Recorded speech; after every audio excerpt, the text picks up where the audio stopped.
He has served as president of the American Enterprise Institute for 10 years, a conservative think tank and one of the most influential conservative institutions in the United States. He is currently working on his 12th book called Unity: A Manifesto, which discusses how disunity is the biggest problem that we have in America today. Please help me welcome Arthur Brooks.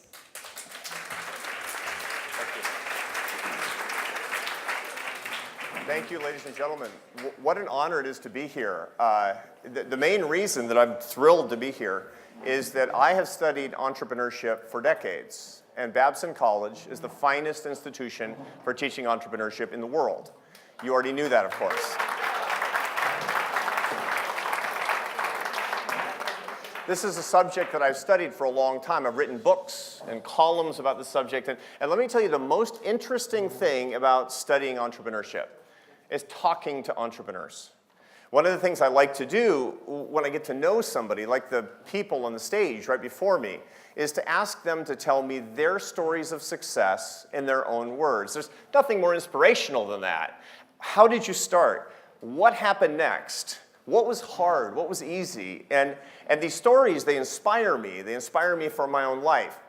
Now recently, I was talking to somebody I've known for a long time, an old friend, a very successful entrepreneur, one of the most successful entrepreneurs in American history, as a matter of fact. But I'd never asked him his story. And I said, in your own words, how did you become successful? And here's what he said. He said, it started when I was 12 years old. And I thought, oh man, this is going to take all day. But he said, don't worry, this doesn't take very long. He said, I was 12 years old. He grew up in Kansas. He said, one day I was at the edge of town, and there's an apple orchard. And I was looking at these apple trees through the fence, thinking it was August, and they were big and red, beautiful, delicious-looking apples. And I said, I sure wish I had one. And the farmer comes walking up to me, and he says, hey, kid, you like those apples? And I said, yeah. He said, you want one? And I said, yeah. He said, I'll give you one for a nickel. And I had a nickel in my pocket. My father had just given me my allowance, so I gave him the nickel, and he gave me an apple, and I was shining it up on my shirt, walking back into town, and a businessman came walking up to me, and he said, hey, kid, that's a great apple. I'll give you 10 cents for it. And I said, that's 100% profit margin. And a business was born. I said, I took my 10 cents back out to the edge of town. I got 2 apples, and I came back, got 20 cents for them. And pretty soon, I was going out every day after school and doubling my money.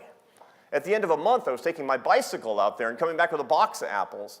A couple years went by, I got a truck, and I started bringing back truckloads of apples. And I said, that's your secret to success? He said, that's it, the apple business.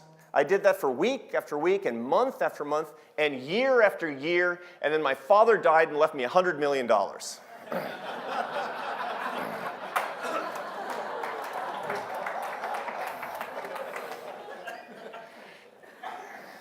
And I thought about that, and I said, you know, the problem that we have is that a lot of people think that that's the real story behind success. And that's a threat. See, we live in a world that depends on free enterprise. It depends on entrepreneurship. If you want to lift up the poor in the world, if you want to get to the margins of society, charity isn't enough. You need a system that works while you sleep. And every single person in this room, it doesn't matter what your politics are at all, every one of you knows that since 1970, 80% of world starvation has been eradicated because of the spread of the free enterprise system. When there's doubt about success, when people don't believe that you can actually make it and earn your own success, that system is put in peril. And the peril of that system hurts the poor, not the rich. Now, I'm thinking about this, and I think, you know my problem? I need better stories. I need better stories of success. I've been too fixated on rich people. You know the real story of entrepreneurship? It's not the story of going from the middle to the top. It's the story of going from the bottom to the middle. That's the real entrepreneurial story. Some of you in this room, like me, you're Americans. And the American story is not rags to riches. It's rags to ordinary life. See, my country is based on the idea of immigration. Immigration is the world's most entrepreneurial experience. It puts all kinds of capital at risk. I'm going to give up everything that I know, all of my friends and all of my community and my social capital, my religious capital, my cultural capital, my financial capital, all of it at risk. I'm going to go someplace else and try to make my life. That is the most entrepreneurial thing that you can do. Many of you are immigrants. That is the basis of your entrepreneurship. Now, why do I bring that up? Because most people in America are not trying to get rich. They're simply trying to live their lives. I need to tell their stories better if I want to bring faith to free enterprise and faith to entrepreneurship. That's my quest. Now, I've been thinking about this for about 2 years. And I've been going around the United States and indeed around the world looking for stories that are the best, most inspirational stories, not about getting rich, but about becoming the way you want to live to support yourself and to support your children. One of the places that I went relatively recently was to see a program that I've been hearing about for a couple of years in Houston. It's called the Prison Entrepreneurship Program. Now, let me tell you a little side note for those of you who aren't Americans, and indeed those who are. One of the biggest problems that we have in my country, it's criminal justice. See, there are 600,000 people who come out of prisons every year in my country. 600,000. There are 23 million people in America today who have spent time in prison for major crimes. Now, I am glad that they're not still in prison because it's good that people can pay for their crimes and come back. Fantastic. The problem is this. 70% of people who've been in prison are unemployed. That's the first problem. The second problem is that 50% of people who've been in prison go back to prison within 2 years. These are big crises. These are evidence of failure. Failure for people to be able to rehabilitate themselves. It's a scandal for individuals and for families and for communities. And in fact, it's a scandal for the United States. We have to solve this problem. Okay, so why am I going to Houston to talk to the Prison Entrepreneurship Program? Because this is a problem that tries to address the people who are at the very bottom of our society to get them to the middle using what every single person in this room loves and is here for, which is entrepreneurship. How do they do it? Well, they go into the Texas penitentiary system, the Texas prison system, and they look for about 2,500 men each year that are 1 year away from getting out of prison, okay? 12 months away from getting out of prison. And they put them through an intense, it's like Babson College in prison, okay? So what do? They learn about business planning, and they learn about budgets, and they have to come up with a brand new idea. And these, by the way, are not high-tech startups, large molecule biological pharmaceutical firms. No. These are companies like barbecue restaurants and landscaping firms, real things that people can imagine when they're in prison and they remember from their lives before they went to prison. Now, when you go and you sit in the prison room and you see these guys who are in their prison uniforms talking about their new businesses, it's completely inspirational. But here's the best part. I have the data on this program. The people who participate in this program, who are selected for this program, they don't have a 50% reincarceration rate. They have a 7% reincarceration rate. They're 1/7 as likely to go back to prison. That, my friends, is the power of entrepreneurial vision in people's lives. And that is the American dream. No. That's the human dream. Okay. Now, when I'm talking to these guys, I'm inspired. These are more inspiring stories than the wealthy people's stories. And I asked this one question. I said, how many of the men in this program actually start their businesses? It's got to be 100% practically, right? They're so successful. 16% start their businesses. That doesn't make sense, right?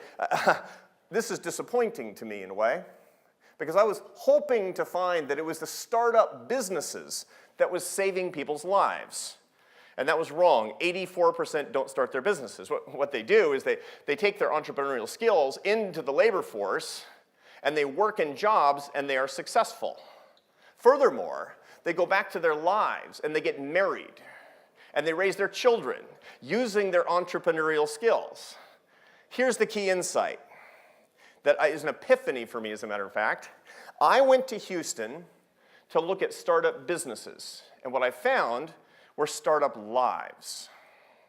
everybody that I talk to, indeed, everybody that I talk to today when I ask the right questions, they tell me about how entrepreneurship, it doesn't just make business better, it doesn't just make money easier, it makes life sweeter. It makes the adventure of life come to life. That was an important insight for me, because that's what I'm looking for. That's how I want to help other people. That's how I want to bring what you're doing at Babson Connect to the rest of the world. I don't want people just to get richer, although that's great. I want people to be happier, because that's better. And you have the secret. Now, when I'm talking to these guys, the amazing thing is they'll start telling me about the happy things in their lives and the powerful insights that have come to them. And I'm so inspired by this that I decided I was going to write a book about the startup life, what I learned from convicts. Some of these, I suppose some of the lessons are really obvious, but not all of them. I want to give you two of the lessons that I learned inside the prison that have changed my life. So remember, I started looking at entrepreneurship and looking at rich people, found that was wrong. So I went to study entrepreneurship among poor people, and that was interesting. And then I went to convicts, and that was even better. And here's the best part. I learned lessons that make life better from them, for me, and now I'm going to share two of them with you. And I'm so convinced that this is good advice that if you do this before the end of the day today, these things, you're going to go to sleep a happier person, courtesy of the Prison Entrepreneurship Program. Lesson number one of the startup life: take more personal risk. Now, it's funny. I mean, we were listening to a bullfighter before. That's personal risk, man, right? But that's not the only way to take personal risk, of course, which was kind of Cayetano's point. It's, when you talk to convicts, they're amazingly forthcoming about the mistakes they've made in their lives. They'll talk to you very openly about the dumb things that they've done. You know, talking to one guy, and he says, well, yeah, I robbed a liquor store downstairs from my house. I'm like, that's too much risk, right? I mean, like, or, you know, another guy says, yeah, I bought drugs from an undercover policeman 3 times. The same cop 3 times in a row, right? It's like, why did you do that? That's too risky, right? And they laugh and they say, yeah, but here's the interesting thing. They actually have come to realize over the process of studying entrepreneurship that that wasn't too much risk, that was the wrong kind of risk. Let me tell you what I mean. I've been looking at a study recently that's been affecting how I understand this problem. It's been kind of capturing my imagination for a few months. It's a study by a famous economist by the name of Stephen Levitt. You've heard his name perhaps because he wrote a worldwide best-selling book called Freakonomics. Sold millions of copies. Now the thing to understand about Stephen Levitt, who's an economics professor at the University of Chicago, is not that he's a better mathematical economist than the rest of us. What makes him great is he asks the most interesting questions. Now that should sound familiar to you as entrepreneurs, because the interesting thing about entrepreneurs is not that they have the best answers, but that they have the best questions. And that's what this intellectual entrepreneur does really well, Stephen Levitt. Okay, so he wrote a paper about a year ago that I'm referring to now. And it was a paper that asked this question: how do people face major dilemmas in their life? People have a binary decision pretty frequently in their lives where you have to decide something. You just can't decide because it's so hard. Yes is something scary. No means the status quo, but you don't know which is better. According to the data, about 1/3 of you right now are wrestling with a major personal dilemma in your love life or in your work life. Those of you young people in this room, about your education. You don't know whether to say yes, too scary, or no, I'm not sure I'm going to like it. So Stephen Levitt, he wants to know, do people say yes too much or no too much? Okay, he has an ingenious design to get to the bottom of this. What does he do? He actually puts out an advertisement saying, are you facing a major dilemma in your life? Let me make the decision for you with the flip of a coin. 22,000 people signed up for his experiment. It's funny. I mean, it's like, my wife, who is Spanish, she says Americans are crazy. And that's evidence of that, right? I mean, you're going to say, it's like, I can't decide whether to ask my girlfriend to marry me. I'm going to let an economist decide it with the flip of a coin. That's insane, friends. But 22,000 people did that. Okay, great. Now, a little bit of background. People, as a general matter, when they have a major dilemma, whatever it happens to be, where yes is a scary thing and no is the status quo, they tend to say no about 75% of the time, according to the data. And by the way, not making a decision means no. And we do this all the time. It's like, I can't decide. Time runs out, it's no. Okay? 75% of the time we don't jump when we have a major dilemma on which we're on a knife edge. You could go either way. Okay, so that's the baseline of this study. Stephen Levitt is doing this thing where flip of the coin is 50-50. And people are committed to taking the action. Most people stayed in the study. Okay, so he doesn't flip a coin. A computer decides yeses and nos. All the yeses come back, the nos come back. He sends back the information to the people, and they make this decision. Now, here's where it gets interesting. He follows up to see who's happier, the yeses or the nos. He asked people before the study, rate your own happiness. And there's a big literature on this, and it's robust and it's reliable. And you'll ask, tell me the number that is your happiness. 1 is misery, 10 is bliss. What's your number? Okay, he comes a year after the decision, and he asks the question again. And what does he find? The yeses are 1 entire digit happier than the nos. That is massively significant, my friends. Think about this. This is to say that just by being induced to say yes to something in your personal life, you're more likely to be a happy person. Do people say yes too much or no too much? Answer, no too much. How can people be happier? Saying yes more. Back to the prison entrepreneurship program. When I talk to those guys and I say, what are the single things that have made your life better? You know what they talk about? Personal risks. They say, before I went to prison, I was afraid to be involved in the life of the mother of my kids. I was afraid to take care of my own children. I was afraid to take a boring job. I was afraid to go to school. It's funny, isn't it? They weren't afraid to rob a liquor store. They weren't afraid to buy drugs. Why? Because the scariest things in life are the most personal things in life. It's true for them, and by the way, it's true for you too. You are holding yourself back from a personal decision that could set you free. Your personal entrepreneurship depends on saying yes. Now, this has inflected my thinking. I work in Washington, D.C. As you heard, I'm the president of the American Enterprise Institute. It's a think tank in D.C. We have almost 300 employees, and it's been around for 80 years. A lot of my employees are really young. They're in their 20s and early 30s. And they're young people, they're single people in Washington, D.C. Those of you who've been to D.C. and know a little bit about the sociology of America's capital know it's the world's most dysfunctional dating market.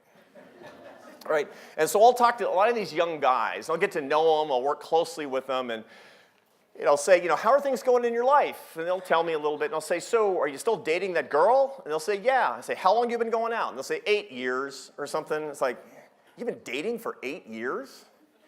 And then they'll ask me, usually, what do you think I ought to do? And I have the data on what they ought to do, right? I say, I think you ought to go back to your apartment and put on your favorite music for about an hour.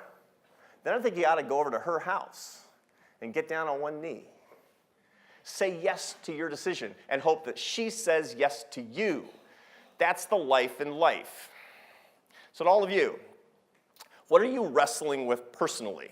What is the personal decision you're putting off, you're having a hard time making? Say yes. Be an entrepreneur. It's probably the right choice. Practice number 2 of the startup life. Use your personal weaknesses more to connect to other people. You learned when you were in school, and you learned from your mother. You've always gotten the advice to use your strengths. To play to your strengths. Figure out what you're good at. Do that. Figure out what you're bad at. Avoid that. That's solid advice as far as it goes. There's a tool called the Gallup Strengths Finder. The Gallup polling organization, a massive polling organization in Nebraska, they have their most profitable product is a tool that if you have a lot of employees, you can give to all of your employees, or for that matter, you can go onto their website and take the survey yourself, and you answer about 300 questions, and then it correlates internally the answers to those questions, and it spits out the things you're best at and the things that you're worst at. And it's kind of revelatory. I've taken it, and I learned some things about myself, as a matter of fact. And it's interesting because you say, oh, I should be doing more of this. I should be doing less of this. That's standard, conventional advice for your own personal success. But it's not the only good advice, because it turns out that part of your strengths are indeed your very weaknesses. Why? Because the secret to your success is connecting to other people in a meaningful way, and you can't do that where you're strong. You can really only do that where you're weak. You know, if you basically say, I want people to relate to me because I'm rich. Sorry. I want people to admire me and relate to me because I'm smart. Sorry, that's not going to work either. You need to expose yourself. You need to be vulnerable. And in that way, your weaknesses are your source of strengths. Now, I talk to entrepreneurs, and it's the funniest thing, even successful commercial entrepreneurs, when you ask them about their secrets of success, ordinarily, their narrative focuses on ways that they've failed. It's weird. You know, one of the contributors, one of the donors to my organization is Bernie Marcus. He's the founder of Home Depot, one of the most famous hardware and home-aware chains in the history of the world, as a matter of fact. And you say, I know Bernie pretty well. Bernie, tell me your story. He always talks about going bankrupt early on. He always talks about raiding his kids' college funds early on. He talks about opening his first store on Peachtree Street in Atlanta, and nobody would go in. And he had to send his kids out to Peachtree Street waving $1 bills and giving them to passersby saying, please go in my father's store. He says his wife wouldn't let him shave with a razor blade alone for the whole first year because she was afraid of what he might do. That's what he talks about. He doesn't talk about the first billion. He talks about his first bankruptcy. Isn't that weird? Now, in the same vein, when I go to the prison entrepreneurship program and I ask these guys who prepared to put their lives back together, what actually gives you the most pride? You know what they talk about? Going into high schools and saying, don't take drugs or you might end up like me. That's a narrative of weakness. They talk about mentoring younger guys and saying, don't walk away from the mother of your children. It'll just bring you to grief and heartache. That's a narrative about their own weakness, not about their own strength. This is profound and interesting to me. You know, I was talking to one guy. This is where it got kind of personal, as a matter of fact. I was talking to one guy who, he told me how he got to prison, and it was sort of a sad tale. It turned out he had not grown up poor. He'd grown up rich. He was the scion of a wealthy publishing family, but he never took it seriously. He was a wastrel. He was a drunk. You know, all the way through high school and college, he never took it seriously, and he just kind of skated through with the finest things in his life. And when he was a senior in college, his last year of college, he said he was coming home from a party, stone cold drunk, in his car, and he ran over a pedestrian and killed him. Now, if you're like me, you don't know who you prefer to be, the pedestrian or the driver, because your life is over either way. So what happened? Police came, he was arrested, he was charged. It wasn't life in prison, it was 6 months in prison. 6 months to think about what he did. And he said he thought about it intensely every day. And he had to make a decision. What am I going to do with this thing that just happened in my life? Am I going to sweep it under the rug? Go work for my dad? Pretend it never happened? Family business? No. He decided that he was going to make the worst decision and the worst mistake in his life into a source of consolation and help to others. How? He got out of prison, got out of jail. He went to graduate school and became a social worker and got his degree in drug and alcohol rehabilitation counseling. He wanted to dedicate his weakness to connecting to others in the same position, and in so doing, bring it to a source of strength. It was a kind of emotional story. You can imagine. It's sort of heavy, as a matter of fact. And I said to him, I don't have anything like that in my life. I've never gotten drunk and run somebody over. I've never done something that horrible. And he said, yeah, but you have something that you could have run away from too. You have something that you could have run away from, and for whatever reason, You didn't, and that's your source of strength, right? And it is right. There is a source of strength in my life that comes from my weakness, and I want to tell you about it, because you have one too. So, I'm a university professor. I taught at Syracuse for a long time, and now I run a think tank that's an academic institution full of geniuses with PhDs. It's the height of American academic life. But that's not how I started. See, when I was 19, I dropped out of college. Or, dropped out, kicked out, splitting hairs. And I went on the road doing the only thing I knew how to do. I was a musician. I was a classical French horn player. And in truth, that's all I ever wanted to do. I grew up as a kid. I wanted to be a great classical French horn player. Everybody's got a dream, right? And I played chamber music on the road in the United States, and I played with a jazz guitar player for a couple of years named Charlie Bird. And when I was 25 years old, because I was chasing a girl, I came here to Spain and took a job in the Barcelona Symphony Orchestra. What a great job. It's a crazy thing. We didn't, the girl and I didn't speak the same language, and I basically, just to be all in, I quit my job and I moved to this country and tried to learn Spanish, and that was 27 years ago, and we have 3 teenage kids. I'm not here to tell you my problems. But time went on, a couple of years passed, and I was living in Barcelona, and it was bugging me that I quit college. And again, I have nothing against not going to college, right? Nothing against it whatsoever. There are lots of ways to succeed. There's no reason for everybody to go to college. But for me, it bothered me about myself. It made me feel like I was kind of a quitter. So I started asking my friends, how do you think I could go back and finish college? Here's the problem. I didn't really live any place, and I didn't have any money. So somebody gave me the idea, why don't you go to correspondence school? I said, what's that? Well, you, through the mail, do your courses, and it's really cheap, and you can live any place. So I did a little bit of research, and I found an alternative education program for adult learners, which basically was correspondence school, a place called Thomas Edison State College in Trenton, New Jersey. It was in an old reconverted warehouse in Trenton, New Jersey, an old industrial area. And it was super cheap, so I signed up, and I started doing classes, and I loved it. And I got to tell you, I got straight A's in correspondence school, right? I killed it in correspondence school. And I graduated one month before my 30th birthday. And I thought, what am I going to do with this? I love this. I want to keep going. So I wrote to one of my mail order professors, a guy I'd never met. He was in Colorado. And I said, what do I do next? And he wrote back, he said, I think you should get a PhD. And I said, really? So I wrote back again, I said, where? And he writes back and he says, Harvard. I said, Harvard University? That's like Shangri-La. I've never even heard of anybody who's gone to Harvard University. I mean, I grew up in a working class neighborhood in Seattle, Washington. That's really far from Harvard. But it filled me with confidence. Somebody believed in me for the very first time. So I said to my wife, Esther, I said, honey, I'm going to do it. She said, great. And I wrote and got the application materials, and I filled them out with attention and care and affection and even love. And I sent it in, and I called, and I actually got some information on apartments in Cambridge, Massachusetts, and I was ready to go. And I got rejected in 1 week.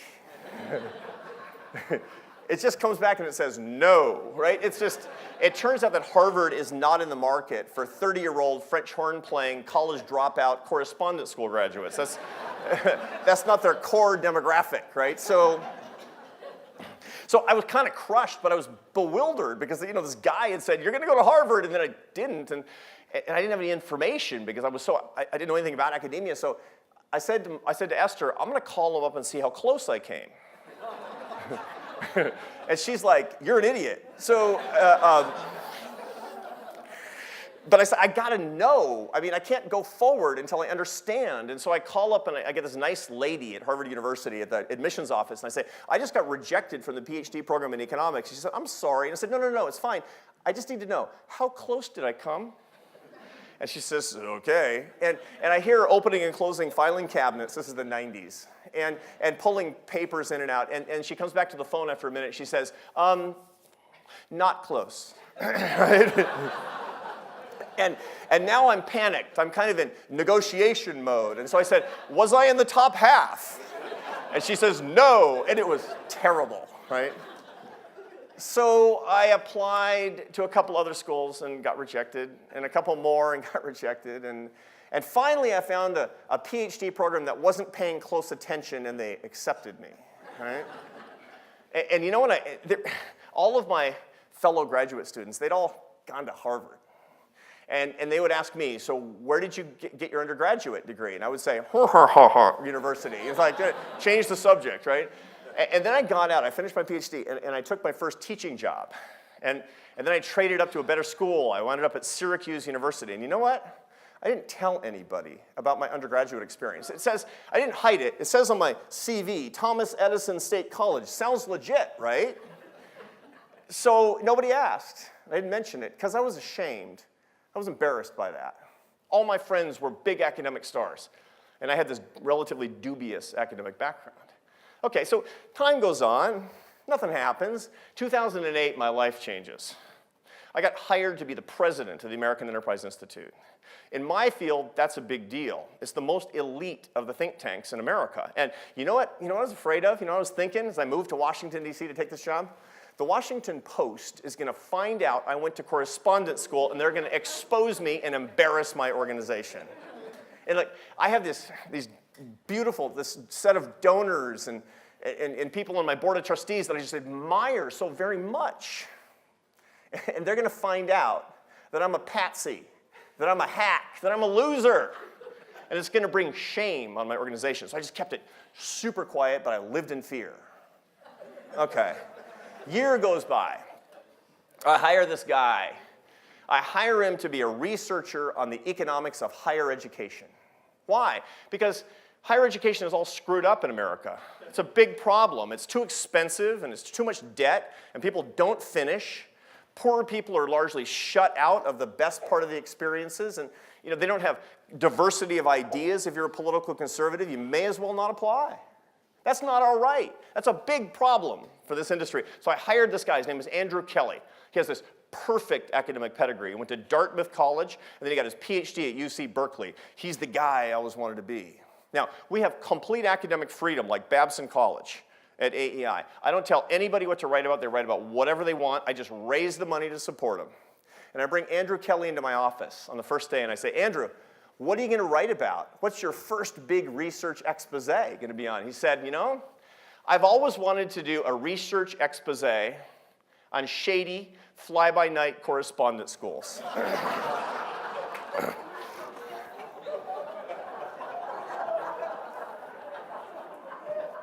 So I'm thinking, the jig is up. But I don't say anything. I'm being cool because, maybe nothing happens. A month goes by. I get an email in the middle of the night from Andrew. Middle of the night. Hey, Arthur. I was just on the Wikipedia site for a place called Thomas Edison State College. And you're not going to believe it. They're saying you're an alum.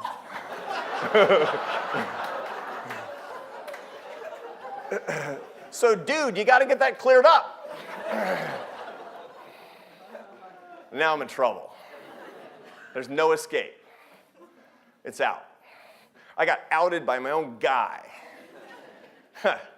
So I say, you know what? Go big or go home.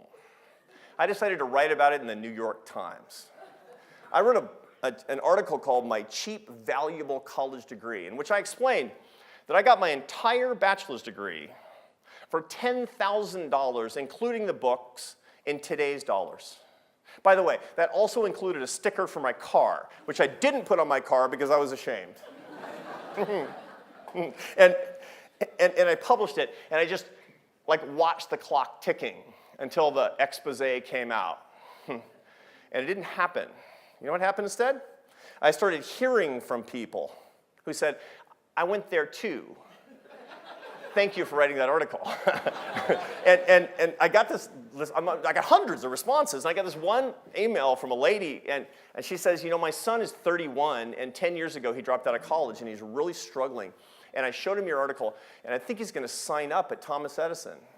Thank you for giving my son a second chance. And here's what occurred to me, my friends. Here's what occurred to me. I have dedicated my career to equal opportunity. I came to the American Enterprise Institute because I believe in the radical equality of human dignity and the limitlessness of human potential, and I want to make that manifest every single day in public policy and in worldwide culture. I'm a warrior, no prisoners, for that cause. And here's the irony. There is one thing in my life that truly connects me to people at the periphery of society.